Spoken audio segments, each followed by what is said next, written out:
మెడ్సీ IVF ఉచిత సంతాన సాఫల్య చికిత్స శిబిరం ఏప్రిల్ 15 నుండి మే 15 వరకు. నమస్తే రమగారు. నమస్తే జయ.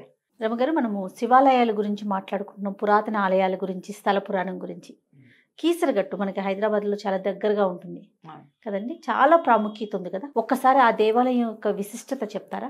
త్రేతాయుగంలో నిర్మించబడిన దేవాలయం అది. త్రేతాయుగం రాముల వారి నాటి కాలందనమాట.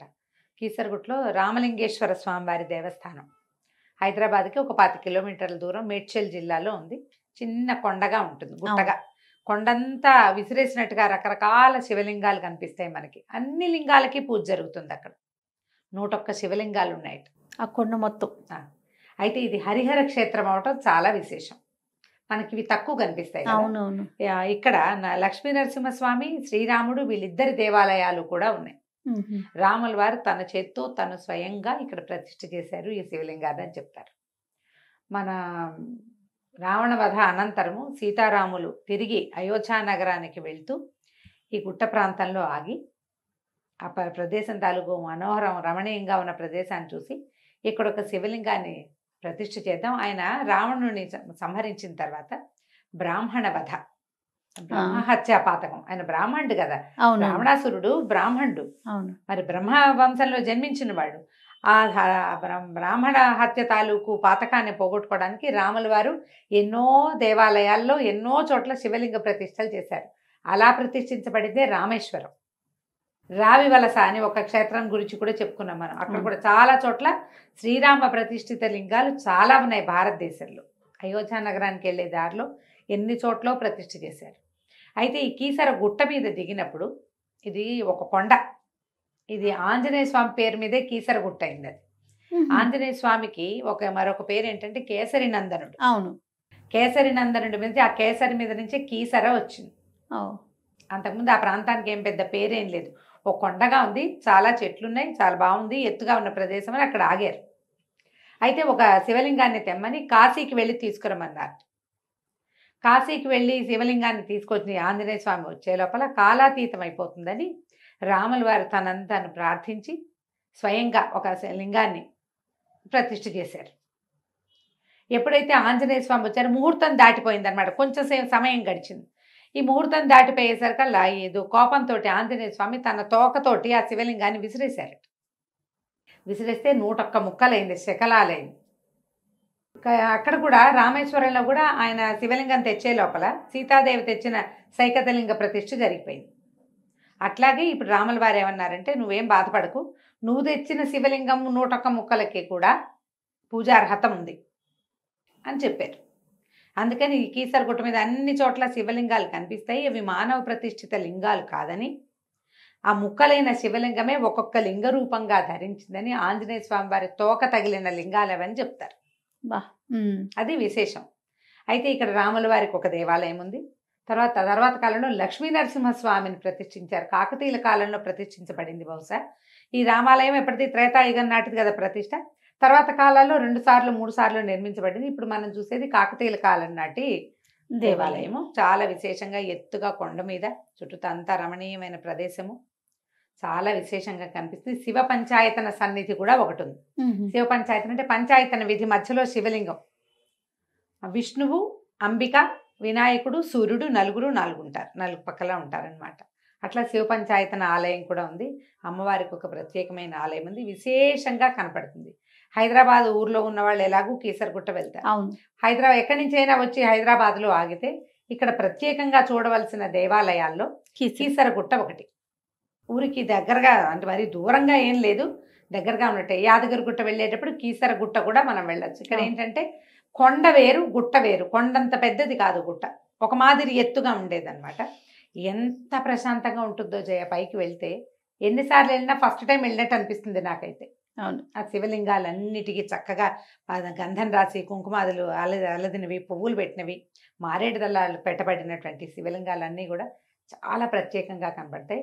అన్ని శివలింగాలకి పూజార్హత ఉన్న లింగాలు ఉన్న దేవాలయం ఇంకొకటి లేదు, ఈ కీసరగుట్ట తప్ప. చాలా విశేషంగా కనపడుతుంది. బయట ప్రాంతాల వాళ్ళు కూడా తప్పకుండా చూడవలసిన ప్రదేశం. హైదరాబాద్లో ముఖ్యమైన ప్లేసులు అంటే హుస్సేన్ సాగర్, అవి ఇవి చెరువులు చూస్తారు, దుర్గం చెరువు. మరి టెంపుల్స్ ఎప్పుడు చూస్తారు? చూడవలసిన దేవాలయాల్లో కీసరగుట్ట. కీసరగుట్ట కూడా ఒకటి. నువ్వు వెళ్ళి ఉంటావు కదా? వెళ్ళానండి.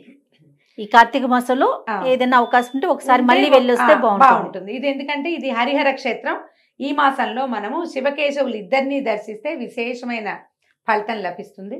సో ఈ కొండ మీద ఉన్నటువంటి లక్ష్మీ నరసింహస్వామి మరియు రామలింగేశ్వర స్వామి వారి దర్శనం కూడా ఒకేసారి అవుతుంది. అవకాశం ఉన్న వాళ్ళు స్వామివారిని దర్శనం చేసుకోండి. రమ్మగారు, మనము కార్తీక మాసంలో కార్తీక పురాణం వింటాము, నదీ స్నానం అయితే చేయాల్సిందే అనుకుంటూ ఉంటాము. ఆలయ దర్శనం కూడా ఖచ్చితంగా చేయాలి, అలాంటి నియమాలు ఏమైనా ఉన్నాయండి? ఉన్నాయి. మనకి పురాణంలోనే చెప్తారు క్లియర్గా. తప్పక చేయవలసిన వాటిలలో కార్తీక స్నానము, దీపారాధన, దేవాలయ సందర్శనము, ఇవి తప్పకుండా. వీటితో పాటు పురాణ శ్రవణము, పఠనము ఇవన్నీ చెప్తారు. ఇప్పుడు నదీ స్నానమే చేసాం. అవును. సాధారణంగా నదీ తీరాల్లో ఖచ్చితంగా దేవాలయాలు ఉంటాయి. స్నానం చేసి వచ్చేయము, అక్కడున్న దేవాలయానికి వెళ్తాం. ఈ దేవాలయాల్లో కూడా శివాలయాలు, విష్ణు ఆలయాలు అత్యంత ముఖ్యంగా చెప్తారు. అవును. ఇంచుమించు ప్రతి రోజు పురాణ శ్రవణంలోనూ ఈ వాక్యాలు ఉంటాయి. దేవాలయ దర్శనం, దేవాలయ దర్శనం. ఇప్పుడు దేవాలయానికి వెళ్తాం, దేవాలయంలో ఎవరో కొంతమంది దీపాలు పెట్టి కనపడతారు. మనకు కూడా ఒక ఆస్త కలుగుతుంది, దీపాలు పెట్టుకుందాము అని. ఓ దీపం ముట్టించి అక్కడ దీపం వెలిగించడం. దేవాలయంలో దీపారాధన, దేవాలయ దర్శనంతో పాటు దేవాలయంలో దీపారాధన, దేవాలయంలో దీపదానము, దేవాలయం శుభ్రం చేయటము, దేవాలయంలో తోరణాలు కట్టటము, దేవాలయంలో చేసేటువంటి ధూపదీప నైవేద్యాలకు తగిన సొమ్ము ఇవ్వటము, తైలం ఇవ్వడము, ఇవన్నీ కూడా విధులుగా చెప్పబడ్డాయి. ఏదో ఒకటైనా చేయొచ్చు కదా. ఇప్పుడు కార్తీక మాసం ఉంది, మనకి ఇన్ని చెయ్యాలి, పొద్దున్నే స్నానం చేయాలి, తెల్లవారి దీపం పెట్టాలి, ఇవన్నీ చెయ్యవు. దర్శనం చేయి కనీస దర్శనమైనా మనం చేయొచ్చు కదా. అందుకని మనం కొన్ని దేవాలయాలు కూడా పరిచయం చేసాం అనుకో. సో ఇది కార్తీక మాసం, మంచి రోజులు, ఈ కాలంలో ఇది ఇక్కడికి వెళ్తే మంచిది. ఇప్పుడు 4 దేవాలయాలు చెప్పాం ఈ నెలకి. ఏదో ఒక దేవాలయానికి వెళ్తారు వీలు వెంబడి. ఇది విన్నారు, పోని ఇదే విన్నారు, అబ్బో ఎంతో బాగుంటుంది, సరే పోనీ అక్కడికే వెళ్తాం, పక్కన గుళ్ళోకి వెళ్దాం అన్న ఆ ప్రచోదనం వస్తుంది కదా. ఇంకో గుళ్ళోకి వెళ్తాం. ఎక్కడో ఒక చోటకి మనం వెళ్ళడం ఇంపార్టెంట్. ఓకే రమ్మగారు, ఆలయాల్లో దీపం పెట్టడం అనేది శివాలయాల్లోనే చేస్తామా, మనం అమ్మవారి ఆలయాల్లో కూడా చేస్తామా? ఎక్కడైనా చేయొచ్చు అంటారు. శివకేశవుల ఆలయాలే కాకుండా తదితరములైన దేవాలయాలకి కూడా అని చెప్తారు. నిన్నటి పురాణంలోనే చెప్పాం. ఇవి 2 కాకపోతే వినాయకుడి గుడి ఉంది వెళ్ళండి, రాముల వారి గుడి ఉంది వెళ్ళండి, విష్ణువాలయం కిందే లెక్క, రామయాముల వారి గుడి, వెంకటేశ్వర స్వామి గుడి, అలా గుళ్ళు, దాంతో పాటు అమ్మవారి దేవాలయాలు. నేను వరంగల్ వెళ్తూ ఉంటాను కదా షూట్ల కోసం, భద్రకాళి అమ్మవారి టెంపుల్ కి ఖచ్చితంగా వెళ్ళొస్తా. అక్కడ ప్రత్యేకించి దీపాలు పెడుతూ ఉంటారని పెట్టుకోవచ్చు. అది నాకు ఎప్పటి నుంచో మిమ్మల్ని అడుగుదాం అనుకున్నాను. రాహుకాల దీపం అయి ఉంటుంది అక్కడ పెట్టేది బహుశా. అమ్మవారి దేవాలయంలో దీపారాధన చేయటమే, అది పొద్దున, మధ్యాహ్నమా, సాయంత్రమా, రాత్రి లెక్కే లేదు అసలు. ఈ కాలంలో మనం షణ్ముఖ ఆలయంలో గాని, కనీసం ఒక గ్రామ దేవత ఆలయం ఉంది మన ఏరియాలో, అక్కడైనా సరే ఆ దేవాలయంలో మనం వెలిగించిన జ్యోతి వెలగటమే మనకు మంచిది. అద్భుతమేమో.